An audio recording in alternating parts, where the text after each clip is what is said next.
sommes vendredi 13 août 2021. Mesdames et messieurs, bonsoir. Merci d'être au rendez-vous du Forum de la presse, le décryptage de l'actualité de la semaine qui s'achève. Bonsoir à tous et bienvenue. Au menu de ce forum, la tenue des examens du baccalauréat session 2021 sur toute l'étendue du territoire national.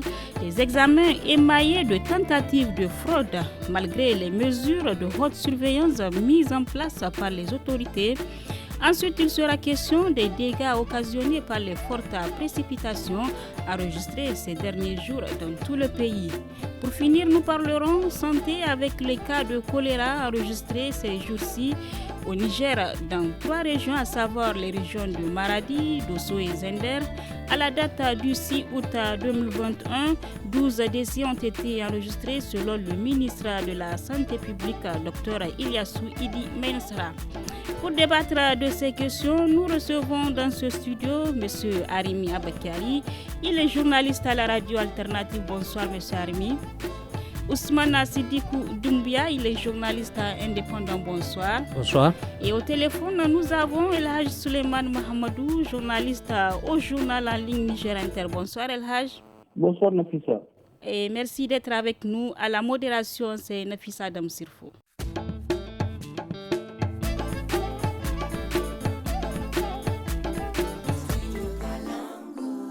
Chers auditeurs, auditrices et spectateurs de Studio Kalangou, merci d'être avec nous.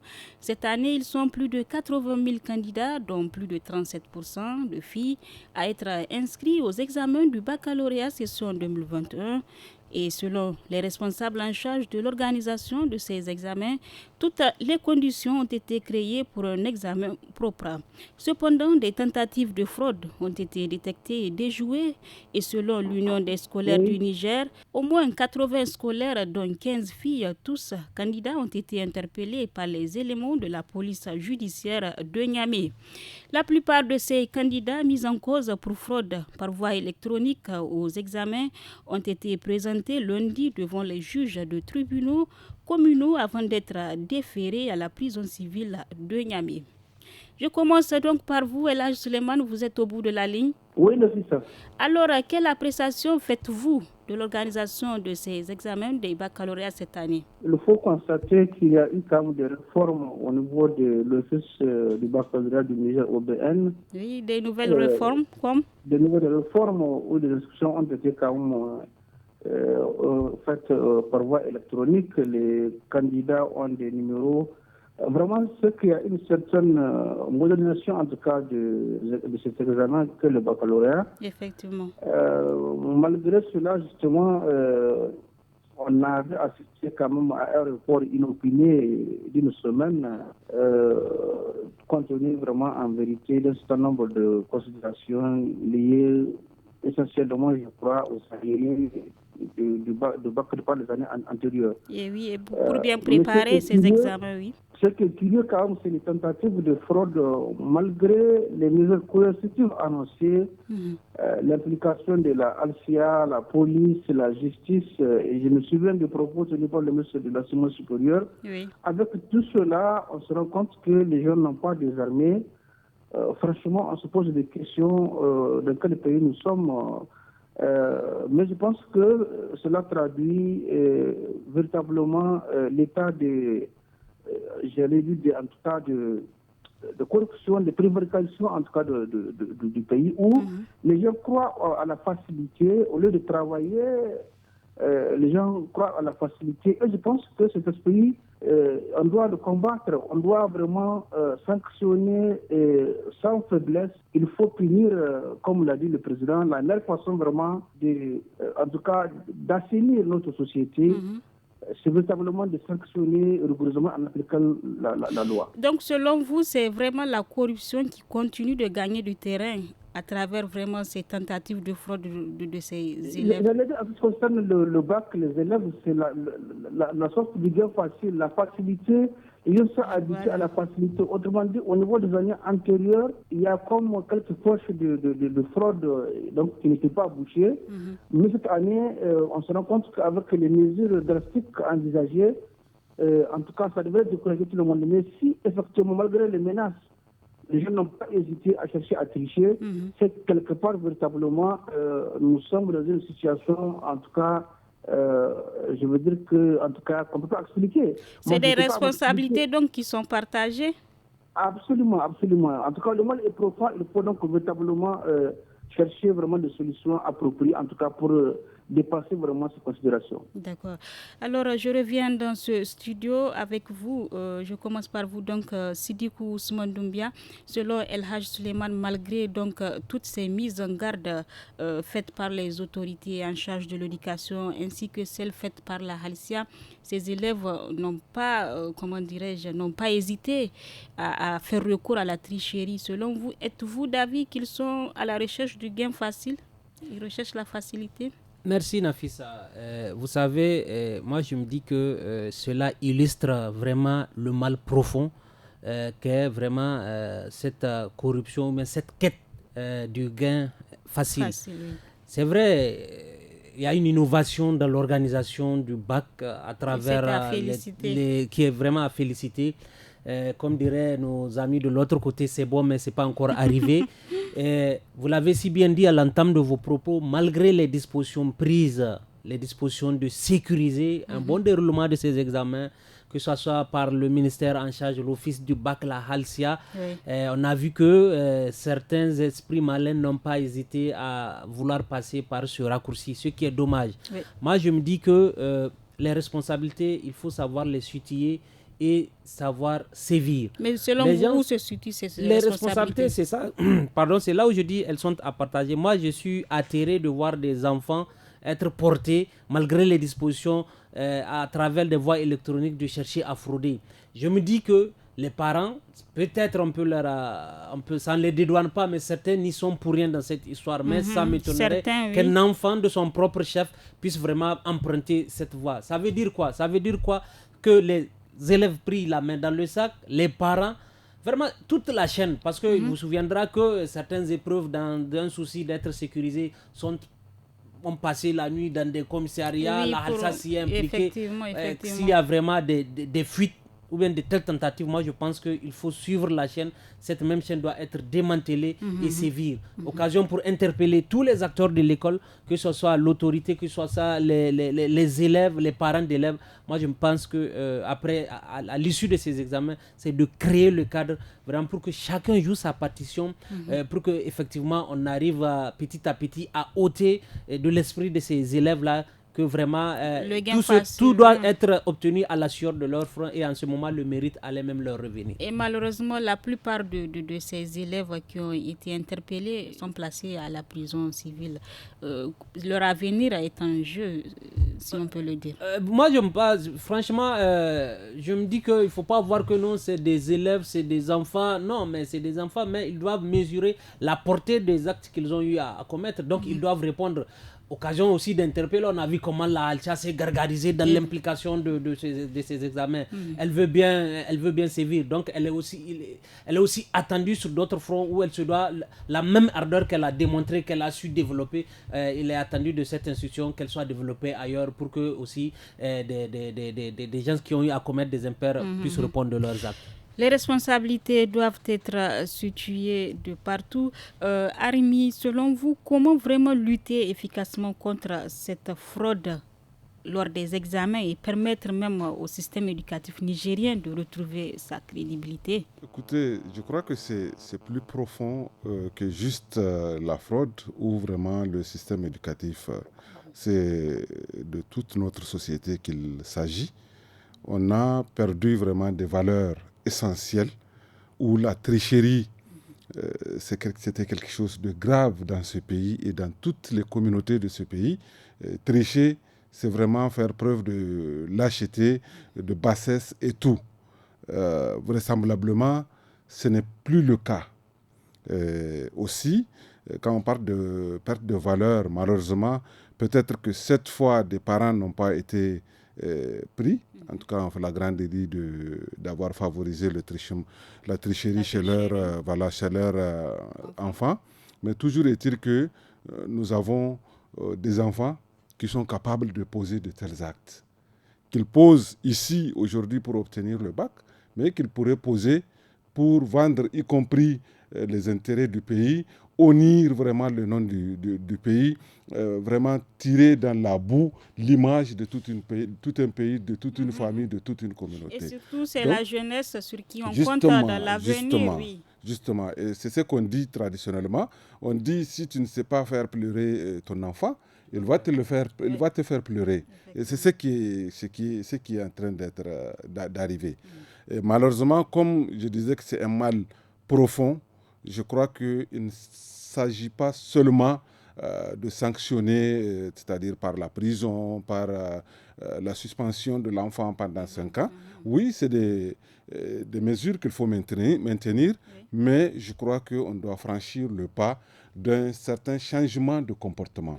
Parce que le mal qu'on chasse par la violence, par la persuasion, finit toujours par revenir. Et donc, c'est pourquoi il faut éduquer, procéder vraiment à un changement de comportement, n'est-ce pas? Il faut beaucoup communiquer pour susciter un changement de comportement pour que le Nigérien, que ce soit la plus petite des tricheries, parce qu'on dit celui qui vole un œuf va aussi voler un bœuf. Ok, donc c'est pourquoi il faut vraiment insister, créer. Des artistes doivent être mis à contribution. Pour attirer, sensibiliser. Oui, à l'école primaire, déjà, on doit vraiment l'enseignement civique. Je ne sais plus si ça se fait. La morale. La morale, tout ça. Oui. Il faut vraiment insister. Je ne dois plus voler. L'enfant doit le dire dès la série. Et les parents, ils ont une grosse part de responsabilité. Aujourd'hui, c'est nos enfants qui nous dirigent. C'est nos enfants qui nous commandent, pas eux, pas nous. Et ça, c'est extrêmement grave. On doit essayer vraiment d'agir. Chaque père de famille doit prendre ses responsabilités. Oui, je dois amener l'enfant à l'école. Oui, je dois l'amener sur le chemin de la réussite. Oui, je dois le former parce qu'il doit être l'homme de demain pour le pays. Mais vraiment, ce n'est pas de lui que je dépends, c'est lui qui dépend de moi. Oui. Il faut bien comprendre toutes nos responsabilités. Vraiment, tous ceux qui ont un enfant, il faut qu'ils aient ça à l'idée. Ce n'est pas que ton enfant réussisse le bac, qu'il soit docteur, qu'il soit médecin, qu'il soit professeur. Ce n'est pas le plus important. Comment il est parvenu? Par quel moyen il est parvenu? C'est ça le plus important. Le jour où tu vas former un enfant, il va gravir tous les échelons et que tu ne te reproches rien, c'est en ce moment que tu peux être fier de cet enfant. Pas avant, parce que tu as passé par les couloirs, tu lui as négocié le bac, il a triché pour avoir, parce que tu l'as oui, parce que tu as volé toi-même pour l'inscrire dans les meilleures étapes. Ce n'est pas comme ça. Vraiment venant de tous les acteurs. Alors, on termine ce chapitre. El Hadj Suleiman, vous parlez de solutions à chercher. Selon vous, quelles sont les pistes vraiment à suivre pour éviter de telles situations dans un pays? Les pistes de solutions, j'ai vu aujourd'hui un poste d'un ancien chercheur qui a présidé un jury, un certain docteur Youssouf, qui véritablement aussi a posé un problème, à savoir que dans l'organisation du bac, on pourrait même se passer de la Alcia et de la police, parce que ici seulement on a laissé aussi les anciens chercheurs, en tout cas les jurys, travailler sur les textes, on pourrait effectivement s'en sortir. Mais en tout cas, il y a une certaine confusion, parce que certains membres du jury sont frustrés, de sorte qu'ils ne sont pas prêts à revenir pour organiser le bac. Pour utiliser vraiment cette expression, il dit que c'est des gens en tout cas qui ne manquent pas le niveau, il manque de respect aux anciens chercheurs. Bon, bref, ça c'est un problème aussi qu'il faut examiner, donc voir au niveau donc, du jury. Au niveau de la notion du bac, en tout cas, revoir les compétences des uns et des autres, pour qu'il y ait une certaine harmonie dans ce travail. Mais vraiment pour prévenir, comme je l'ai dit, la meilleure solution, c'est de prévenir. Parce qu'on a vu que malgré les mesures envisagées, qu'on brandit vraiment de coercition, les gens n'hésitent pas en tout cas à utiliser. Cela veut dire que tout simplement, il faut vraiment tolérance zéro dans ce cadre-là, en tout cas pour qu'on puisse Mais prévenir en quoi faisons concrètement, El Hadj? En prévenir, juste continuer la sensibilisation. Par exemple, j'ai bien aimé lorsque le ministre de l'Enseignement supérieur, en tout cas, a tenu ce propos, lorsqu'effectivement l'observateur a réuni la Alcia, en tout cas, pour appeler aux jeunes les sanctions pénales, les sanctions, en tout cas, prévues par la loi, tout cela contribue à sensibiliser. Donc, cela veut dire que continuons à sensibiliser, continuons à communiquer, mais surtout au niveau des acteurs, les élèves déjà à l'école, il faudrait que justement, je pense qu'il va y avoir un retour maintenant aux valeurs. En tout cas, pour la crédibilité de notre école, il va falloir donc enseigner d'abord, impliquer aux élèves déjà à l'école, que désormais, en tout cas, tout celui qui voudrait prêcher n'a pas d'avenir dans notre école. D'accord. Merci bien. Donc, là, je restais toujours avec nous pour la suite de ce forum. Il faut donc que les responsabilités soient partagées dans cette affaire de fraude au baccalauréat. Nous passons à un autre sujet. Depuis le mois de juillet, plusieurs régions du Niger enregistrent de fortes précipitations occasionnant d'énormes dégâts, des inondations, des dégâts matériels et des pertes en vies humaines. Ici à Niamey, les fortes précipitations enregistrées de la nuit du 10 au 11 août ont occasionné le décès de 5 personnes selon la Direction générale de la protection civile du Niger.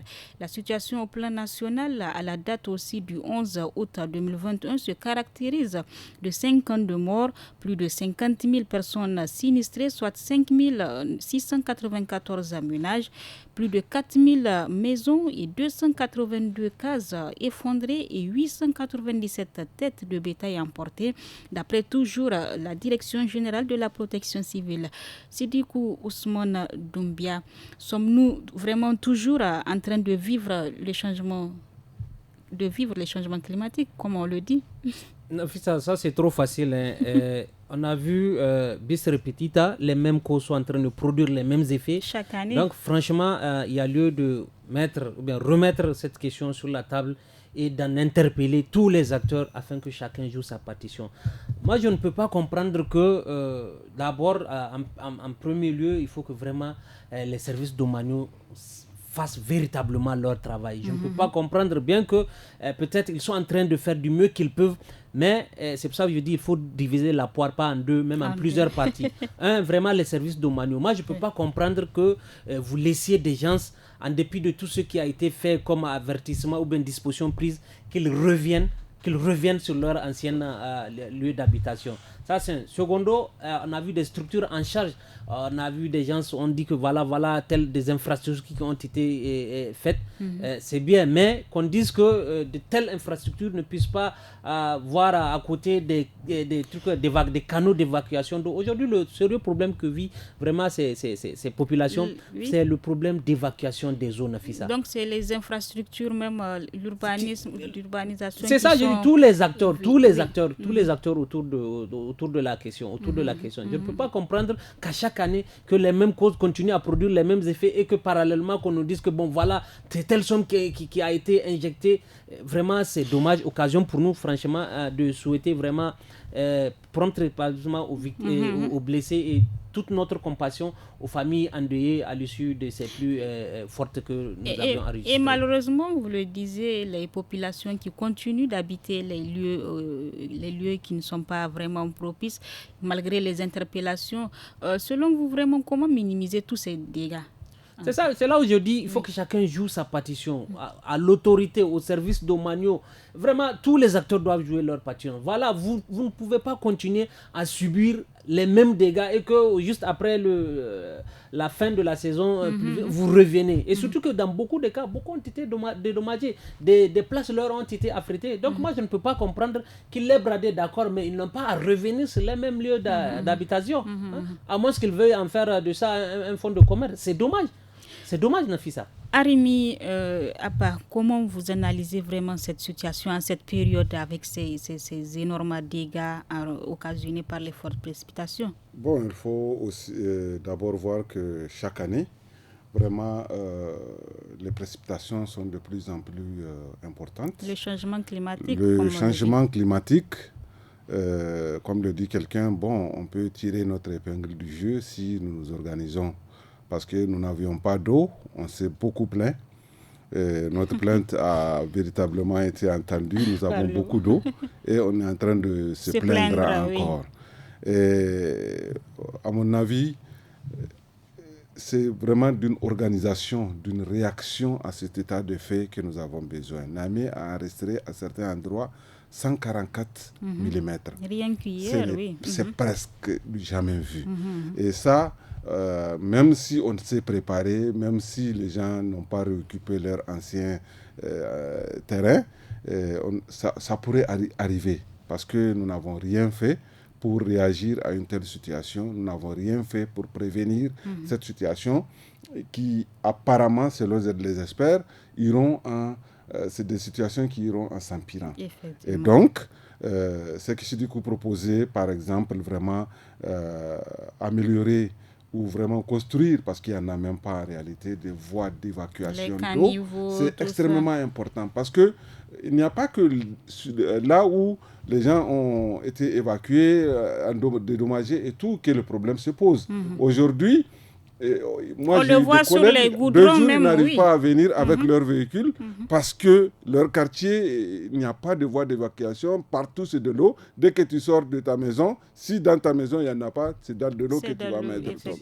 Donc, c'est vraiment... on a vu tout l'investissement qui a été fait, notamment à Niamey ces dernières années. Je crois que si ça doit être fait, c'est vraiment pour avoir des voies d'évacuation d'eau. Et il faut qu'on sache quoi faire avec cette eau-là. On évacue des gens sur du terrain parce que c'est glissant, parce que c'est exposé à l'eau, mais on ne prévoit rien à l'endroit. Bon, mais écoutez, ça donne l'idée à quelqu'un de revenir. S'il y a un hôtel qui a été construit à l'endroit où il y a des champs vraiment collectifs qui ont été initiés à ces endroits, les gens ne vont pas revenir. Maintenant, il y a deux aspects de la chose. Même si la personne est revenue, si il est sinistré, il faut le compter parmi les sinistrés. Ce ne suffit pas de dire non, on l'a déjà fait, il est revenu. Non, il y a un moment où c'est des citoyens, même s'ils ont vendu ce qu'on leur a donné, ils ont vraiment le droit d'être assistés. Donc c'est vraiment, c'est encore aux dirigeants, vraiment qu'ils revient de prendre les décisions qui s'imposent. Les décisions qui s'imposent, c'est parce que même si on m'amène à Niamey 2000, on m'amène n'importe où, les conditions sont les mêmes. On m'éloigne de mes centres d'intérêt, n'est-ce pas? Et je vais là-bas, je ne peux même pas me déplacer pour venir parce qu'il y a des centres d'intérêt pour tout le monde. Chacun... Même s'il y en a qui ont des maisons à Koubia, mais qui habiteraient à l'aéroport parce que leur intérêt, c'est à l'aéroport, ainsi de suite.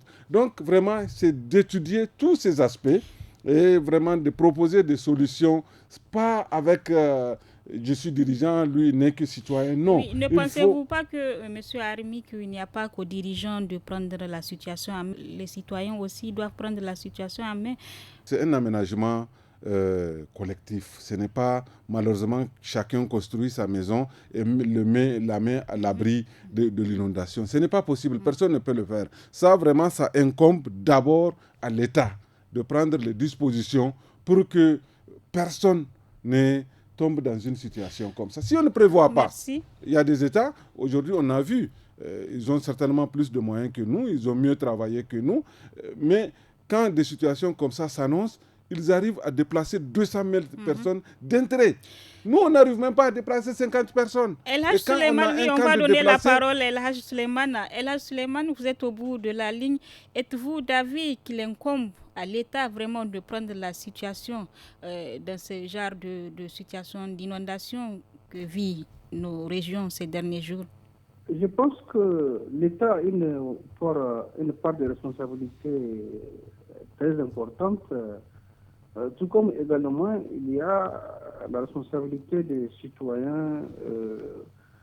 Ce qui se passe, cette situation, c'est comme un marronnier, comme on dirait le jargon, un sujet qui revient chaque année avec les mêmes dégâts qu'on constate. Il y a le problème à Niamey et aussi à l'intérieur du pays. Effectivement. À Niamey, je constate qu'il y a une très mauvaise gestion de la situation de la ville est en train de s'agrandir. Mais quand vous voyez dans les quartiers, au lieu que ce soit donc, la mairie qui prend en charge le lotissement, en tout cas, créer les conditions pour que l'eau coule, en tout cas facilement. Maintenant, dans les quartiers populaires, vous allez voir, c'est chaque individu, les familles, et si chacun est plus malin à créer une situation de déséquilibre au détriment du voisin, et ça fait une confusion totale. Il y a aussi le niveau d'infrastructures qui ont été faites apparemment à l'épreuve de fait. Elle n'a pas tenu compte véritablement du côté technique, en tout cas, de tous les aspects environnementaux, de tous les aspects, en tout cas, sur vraiment le passage, le coulement des eaux.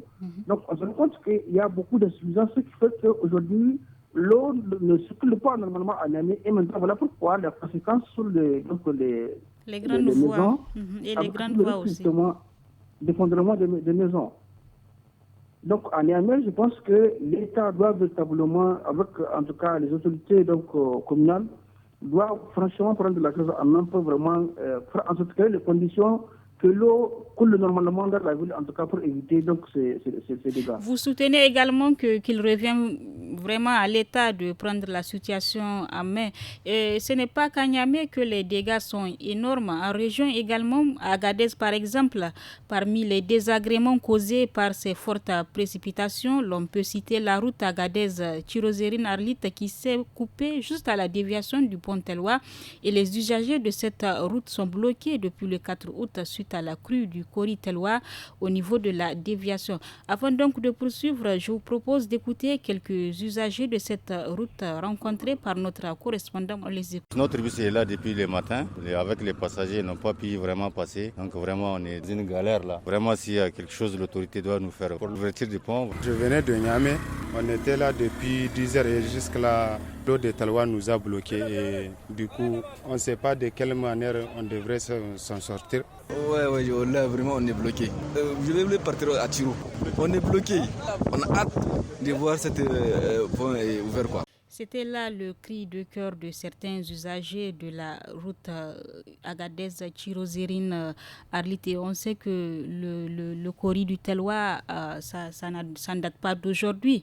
Alors, selon le directeur régional de l'équipement d'Agadez que notre correspondant a interrogé, il y a des travaux de construction du pont Telwa qui est en cours, qui est même au stade d'achèvement et soit à 98% d'exécution. Et selon lui-même, la date de livraison de l'ouvrage est prévue pour le 31 août. Alors, Sidou Ousmane Doumbia, qu'en pensez-vous vraiment? Est-ce que vous êtes optimiste?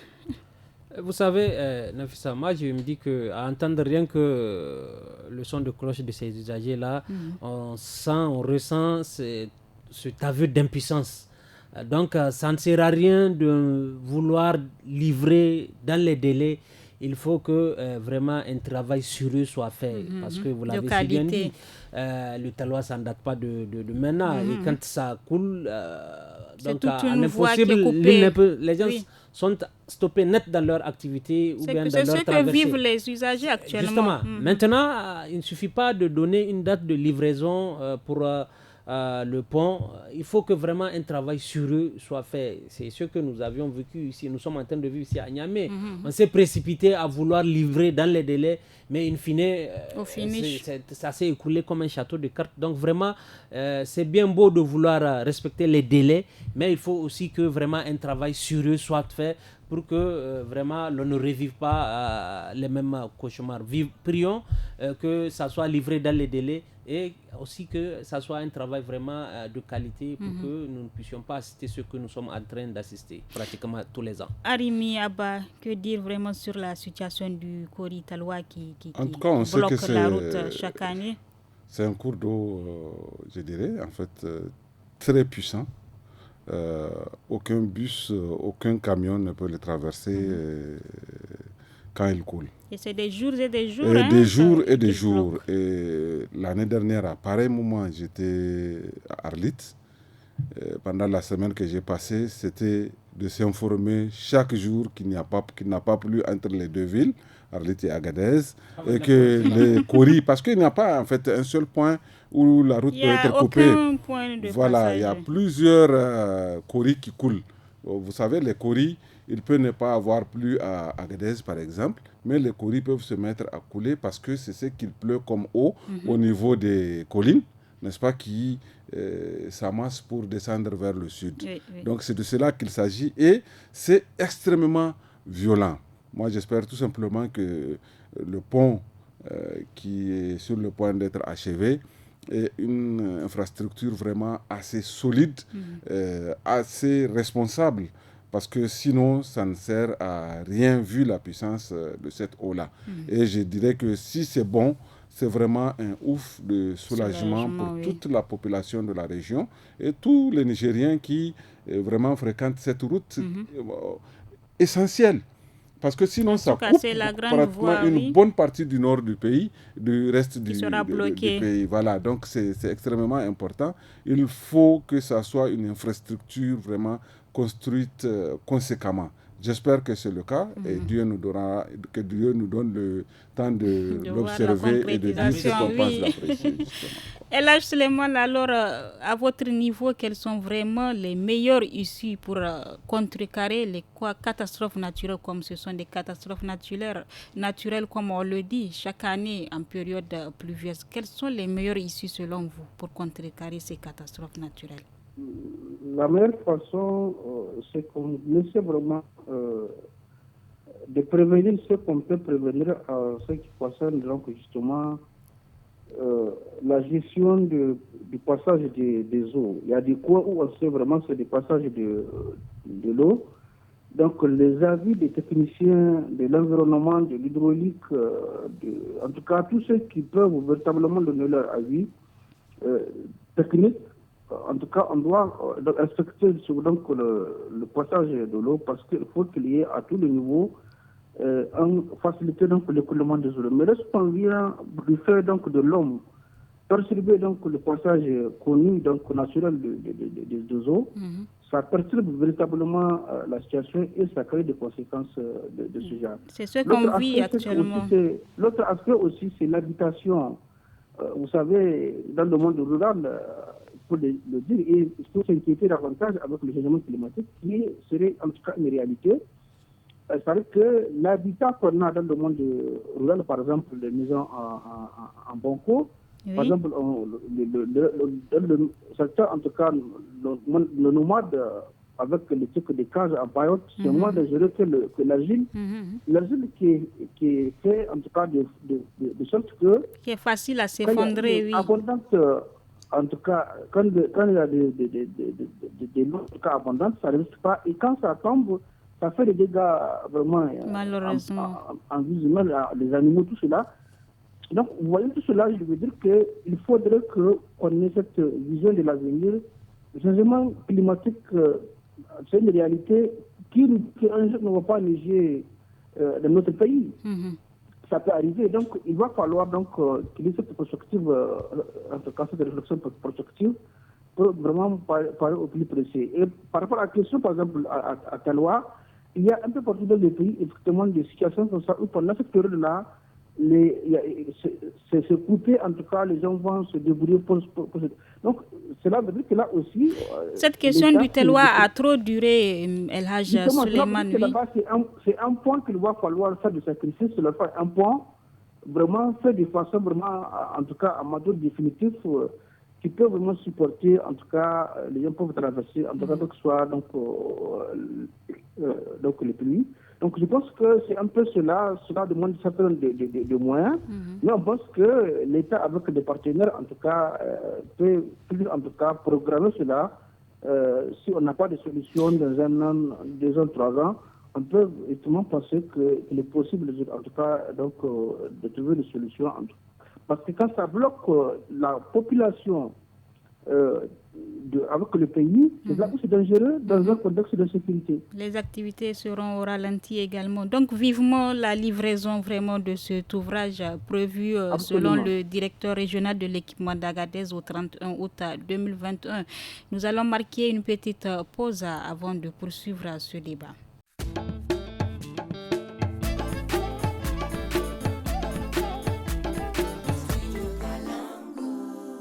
Nous terminons ce forum avec un mot de santé. À la date du 6 août 2021, plusieurs cas de choléra ont été détectés au Niger avec 12 décès dans les régions de Maradi, Zender et Dosso. C'est ce qui ressort d'un point de presse tenu par le ministre de la Santé publique, Idi Ilyas Mensara.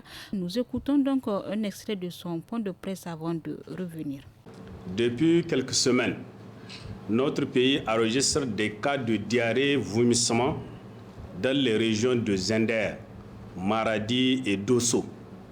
Après analyse au niveau de notre laboratoire national de référence, le germe du choléra a été identifié.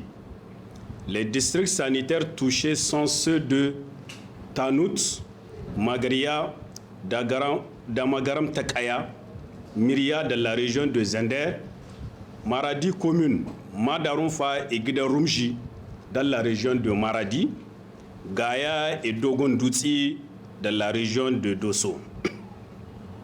La plupart des cas sont en lien avec une épidémie qui sévit depuis plusieurs mois au niveau des régions voisines frontalières où on note d'importants brassages de populations transfrontalières. En plus, notre pays enregistre de fortes précipitations en cette période. Il faut dire que les 3 régions citées enregistrent de façon récurrente des épidémies de choléra, avec le plus souvent l'implication des brassages de populations de part et d'autre des frontières. À la date du 6 août 2021, au niveau des 3 régions, la situation se présente comme suit. Région de Zender, 125 cas, dont 9 décès. Région de Maradi, 85 cas, dont 3 décès. Région de Dosso, 3 cas, dont 0 décès. Soit un total de 213 cas, dont 12 cas de décès. La situation est sous contrôle avec la mobilisation locale, l'appui de l'État, l'appui des partenaires.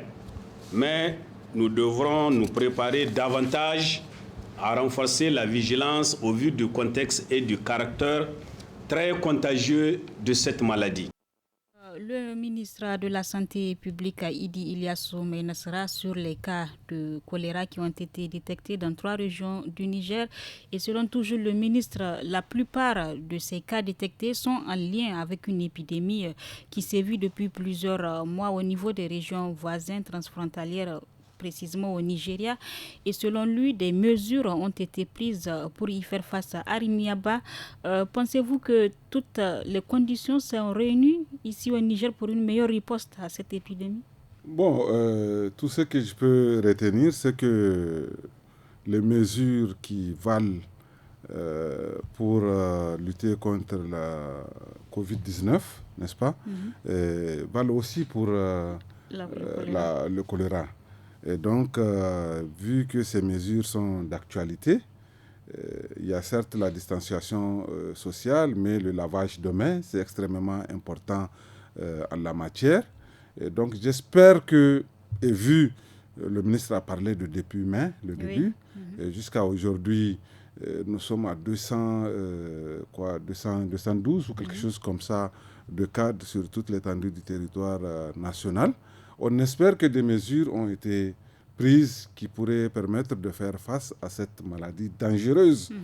Parce que plus il y a des personnes contaminées, plus c'est difficile de la contrôler. C'est surtout l'hygiène. Justement, tant que l'hygiène n'y est pas... Oui, voilà, justement, il ne faut pas manger sans laver les fruits. Et malheureusement, nous sommes en période comment on appelle, où tout est disponible pratiquement, d'abondance des fruits et légumes. Et aussi, il y a un facteur, la saison des pluies également. Justement, parce que l'eau, il y a encore dans notre pays, malheureusement, beaucoup de populations qui s'approvisionnent, boivent et utilisent vraiment l'eau des marigots. Aujourd'hui, c'est très disponible. Et donc, c'est tout ça, peut-être qu'il faut sensibiliser pour que les gens, les personnes, surtout dans les régions déjà affectées, commencent à boire l'eau après l'avoir chauffée. Mais s'il dit que les mesures sont prises, nous devons le croire pour l'instant, en tout cas sur parole.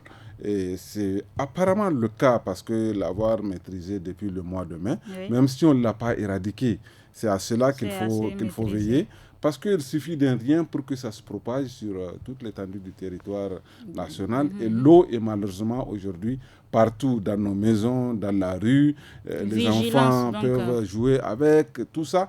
Donc, peut être vraiment des facteurs de propagation de cette maladie. Je crois que la vigilance, la population doit être vraiment sensibilisée à être très très vigilante. Et l'État, justement, ils ont dit que des kits sont prépositionnés et il faut vraiment rester en veille. Il faut veiller, c'est une situation vraiment, il faut qu'un comité, j'espère que c'est le cas au ministère de la Santé, qui veille sur cette question-là pour que vraiment ça ne nous atteigne pas, pour que ça ne soit pas plus grave que ce qui a été déjà dit. Que ça ne s'étende pas dans d'autres Justement, régions. et si c'est si grave au-delà de nos frontières, on sait les mesures qu'il faut prendre avec le Covid, on a vu, et j'espère que ça nous permet de faire face à des maladies qui s'étalent sur plusieurs pays. Et parmi les 3 régions, Zender paraît être la région la plus touchée par cette épidémie. À la date du 9 août 2021, cette région a enregistré 157 cas, dont 10 décès de choléra, a annoncé le directeur régional de la santé publique, El Hadj Mohamed Suleiman. Selon vous, comment vraiment la population doit s'y prendre face à cette situation, au-delà même des mesures prises par les autorités? Oui, on observe vraiment en 2018, les 3 régions étaient les régions essentiellement concernées du fait justement du voisinage avec de l'autre côté. Le pays voisin, oui. Le pays voisin, absolument. Donc, on a entendu justement le ministre de la Santé, où là, vous voyez, en fait, là aussi, ce n'est pas un problème de l'État. Dans la gestion de cette situation, il y a également, vous voyez, l'hydraulique, l'assainissement, donc parce que c'est lié donc aussi à l'eau. Et maintenant, les mesures hygiène, parce que comme vous le savez, ce n'est pas notre meilleure qualité, l'hygiène, parce que vous vous souvenez même, il y a eu des séances ridicules où on vient nous apprendre à laver les mains. Oui, oui. Donc, c'est dire que véritablement, il va falloir donc continuer la sensibilisation. Comme l'a dit Arimi, nous sommes dans un contexte effectivement de Covid et vous savez, il y a un relâchement total. Mais cette maladie, elle est très sévère parce qu'elle tue facilement. Donc, on doit véritablement sensibiliser les gens. Il faut mettre les moyens, le ministère de la Santé, quand je dis les moyens, il faut en tout cas sensibiliser, il faut donc continuer la communication. Les populations rurales, surtout, qui sont les plus vulnérables. Il y a des mesures justement pour éviter la contamination.